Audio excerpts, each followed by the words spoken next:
lagi di video kuliah interaksi manusia komputer. Kali ini kita akan membahas salah satu metode observasi pengguna yang cukup populer, ya, disebut sebagai think aloud, ya. Jadi kalau dalam bahasa Indonesia mungkin ini bagaimana pengguna bisa menyampaikan apa yang dipikirkan, ya. Jadi think aloud ini adalah tes usability yang cukup kuat, fleksibel, dan mudah dipelajari. Itu adalah bagian dari keuntungannya. Metode ini menjadi alat pertama dalam uji usability, ya. Jadi bahkan dalam rangka desain yang melibatkan pengguna pun sudah bisa digunakan. Tetapi juga jangan lupa bahwa metode ini mengandung beberapa resiko dan bukan sesuatu yang akan menyelesaikan semua masalah, ya. Tetapi kalau kita melihat di apa yang disampaikan oleh misalkan Jacob Nielsen, ya, di nngroup.com, beliau bahkan menyebutkan bahwa think aloud ini jadi alat utama Kakas dalam melakukan evaluasi usability, ya. Kita akan bahas nanti kenapa bisa dinyatakan sebagai alat yang utama, ya.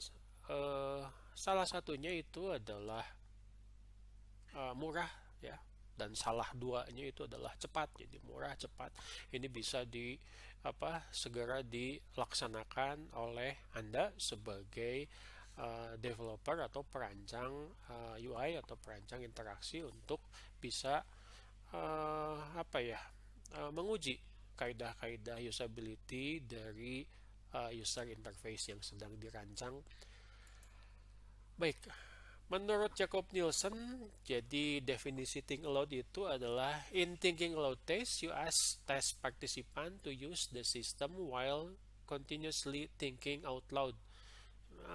Meminta kepada partisipan, kepada pengguna, selama menggunakan sistem aplikasi, mereka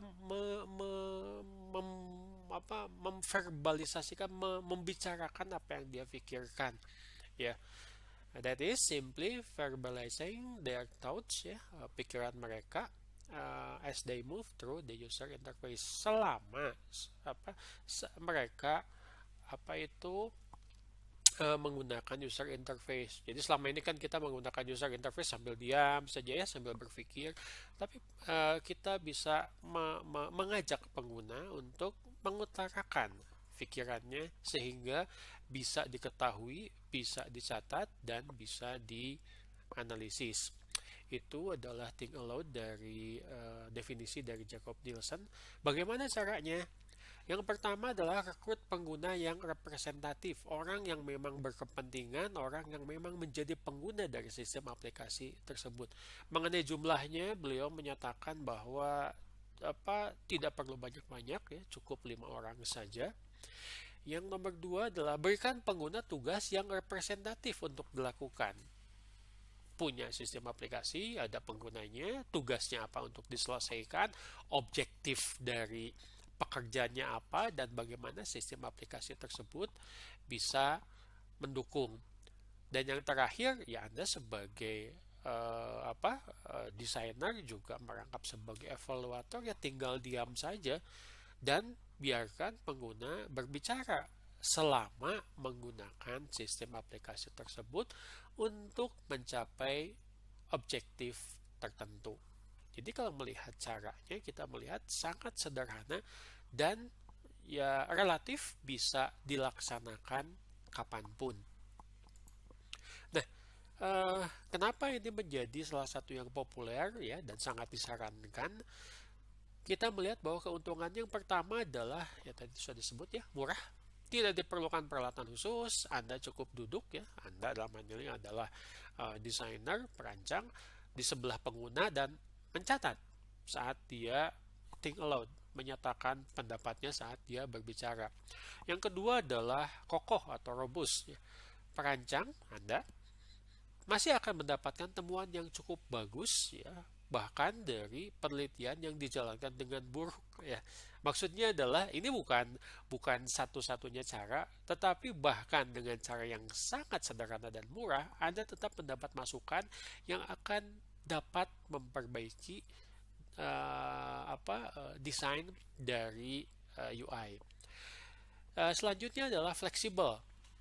Kenapa disebut fleksibel? Perancang dapat menggunakan metode ini dimanapun dalam siklus hidup pengembangan. Bisa mulai dari prototype, masih dalam bentuk paper prototyping ya, sehingga sampai dengan sistem yang memang sudah diimplementasikan, yang sudah digunakan oleh pengguna. Tentu saja ini tujuannya adalah untuk evaluasi usability ya. Kalau tadi di paper prototyping itu adalah uji evaluasi awal. Selanjutnya adalah meyakinkan ya. Kenapa disebut meyakinkan? Perancang akan mendapatkan paparan langsung tentang bagaimana pelanggan berpikir tentang hasil pekerjaannya.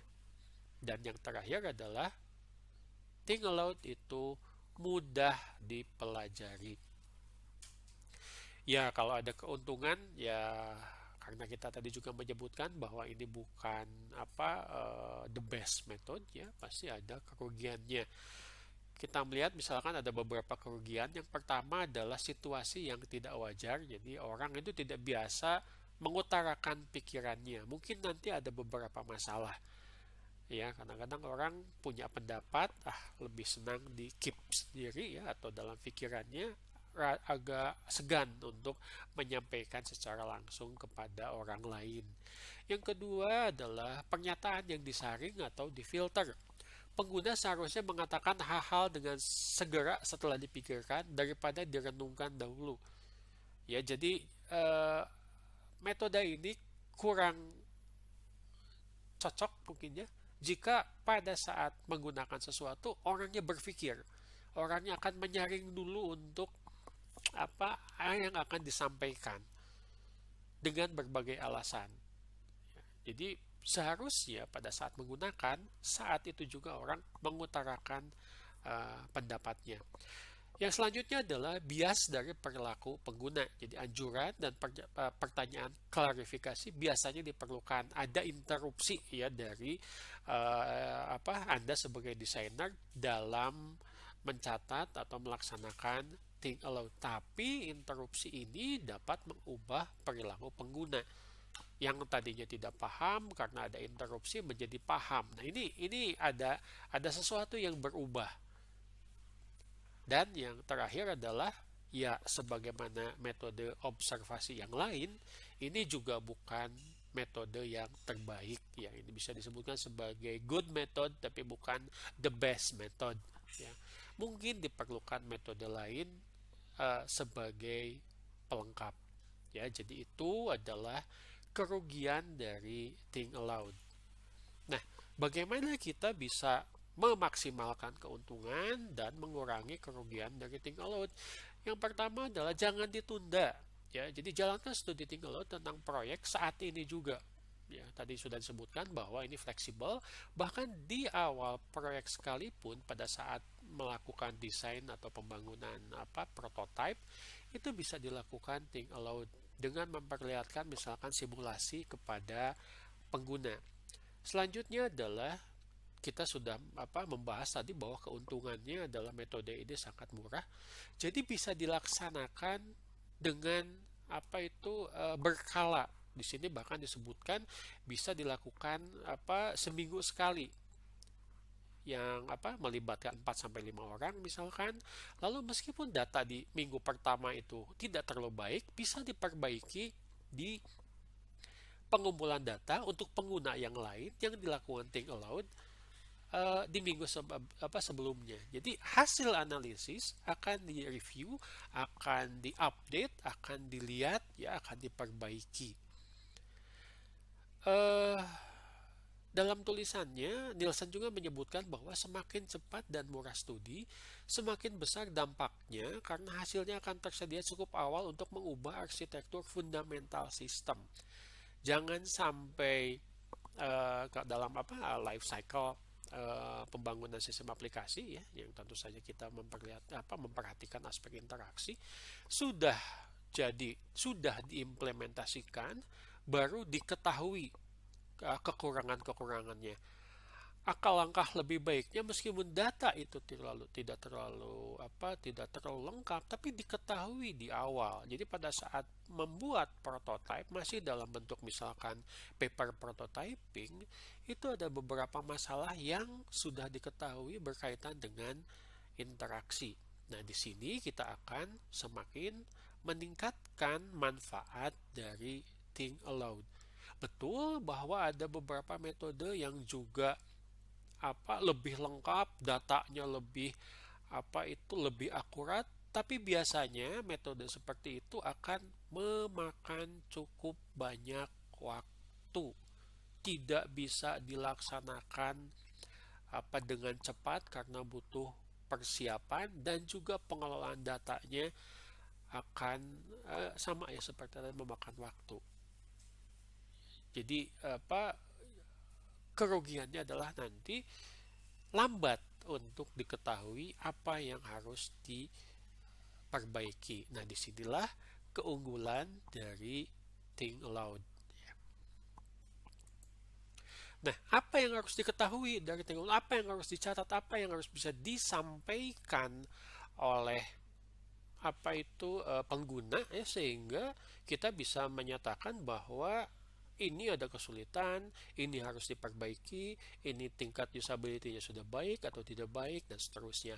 Yang pertama adalah prediksi atau meramalkan. Pengguna meramalkan langkah selanjutnya. Semakin mudah pengguna untuk bisa melanjutkan ke langkah selanjutnya, itu artinya kemampuan sistem aplikasi tersebut ya, tingkat usability dari sistem aplikasi tersebut sudah semakin baik. Lalu yang kedua adalah bertanya. Pengguna bertanya mengenai sesuatu berkaitan dengan fungsi, dengan cara, dengan desain, dengan tata letak, dan seterusnya. Semakin banyak bertanya, artinya ada sesuatu yang membuat bingung. Nah, kita bisa melihat bahwa aspek usability itu semakin rendah. Pengguna mempunyai kesulitan, sehingga dia bertanya terus, bagaimana cara menggunakan ini maksudnya apa, dan seterusnya. Yang ketiga itu adalah visualisasi ya. Dalam melaksanakan interaksi, dalam melaksanakan pekerjaannya untuk mencapai objektif tertentu, pengguna bisa memvisualisasikan hasilnya. Dan jika sistem ini bisa mendukung, ya artinya tingkat usability-nya itu bagus. Yang nomor 4 adalah respons ya, atau tanggapan ya. Ada yang disukai atau tidak disukai ya. Ada yang menurut user itu mempermudah pekerjaannya atau mempersulit pekerjaannya. Ada yang sangat dia setujui ya, misalkan dari layout atau tata letak, atau mungkin tidak setuju ya, user tidak setuju dengan letak tombol tertentu. Kenapa? Misalkan karena menyulitkan untuk mencarinya.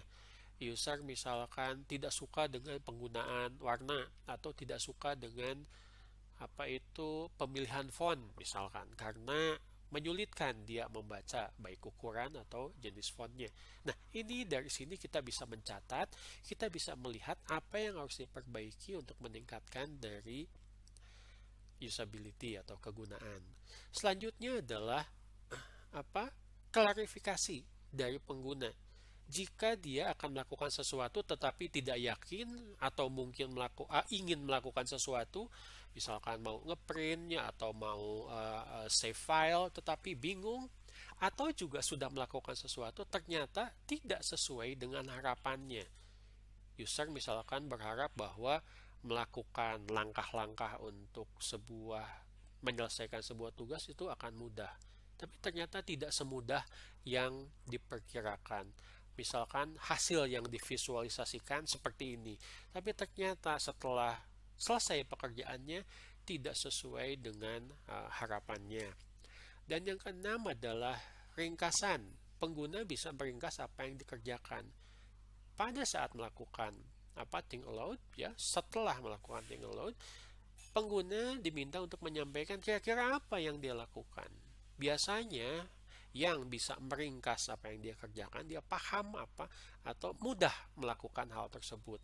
Jika pengguna ada kesulitan dalam meringkas apa yang dia lakukan, nah, kita bisa melihat ada masalah, ya, ada sesuatu yang harus diperbaiki. Yang ketujuh adalah refleksi. Refleksi itu pengguna menyadari sesuatu, pengguna bisa belajar, pengguna bisa merasakan misalkan apakah dengan menggunakan sistem aplikasi ini pekerjaannya akan terbantu dengan mudah atau justru sebaliknya. Dan yang terakhir adalah koneksi. Ya, jadi pada saat menggunakan sistem aplikasi tertentu, pengguna akan merasa teringat atau merasa akrab dengan interaksi sistem aplikasi tersebut. Kenapa? Karena mengingatkan dengan mungkin versi sebelumnya atau mungkin dengan aplikasi lain yang memang sudah biasa digunakan. Ya, contoh mungkin yang paling sederhana adalah penggunaan icon, ya. Setiap aplikasi berbasis Windows, ya, windowing system itu menggunakan icon. Jadi pada saat melihat sebuah sistem aplikasi yang untuk aksesnya untuk masuk misalkan atau untuk memilih menu menggunakan icon, dia merasa koneksi, dia merasa akrab. Ya. Baik. Itu yang bisa saya sampaikan mengenai think aloud, ya. Jadi, kalau Anda lihat cari di internet juga cukup banyak beberapa penelitian yang berkaitan dengan evaluasi sebuah sistem aplikasi, ya, termasuk juga perancangannya melibatkan pengguna, ya, konsepnya user centered design. Tapi untuk metode untuk observasinya menggunakan think aloud.